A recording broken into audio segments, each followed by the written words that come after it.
টিকটিকির লেজ খসে পড়ার দৃশ্য দেখেননি এমন মানুষ পাওয়া বোধহয় কঠিন। দৃশ্যটা চমকপ্রদই বটে। ঝাড়ু দিয়ে দেয়াল পরিষ্কার করার সময় প্রায় ঘটে এটা। এছাড়া টিকটিকি তাদের লেজ খসায় যে কোনো শিকারী প্রাণীর খপ্পরে পড়লেই। এক্ষেত্রে তাদের প্রধান শত্রু পাখি আর বিড়াল।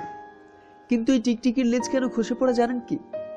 এর উত্তর খোঁজার জন্য বিজ্ঞানীরা বিস্তর গবেষণা করেছেন।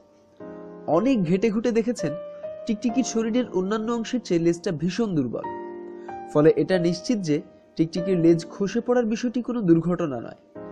বিপদে পড়ার পরও এদের লেজ শরীরের সঙ্গেই লেগে থাকে, কিন্তু তখনই খসে পড়ে যখন লেজের ভেতরের কোষগুলো বিশেষ এক রাসায়নিক উৎপাদন করে।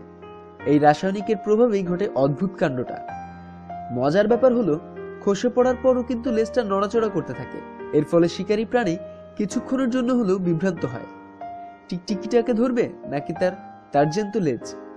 অতএব সহজেই অনুমেয় টিকটিকির কাছে লেজ খসানো গা বাঁচানো কিংবা প্রাণ বাঁচানোর অন্যতম এক অস্ত্র। লেজ তো খসলো, তারপর লেজ ছাড়া টিকটিকি চলবে কি করে? এই লেজের কত গুণ!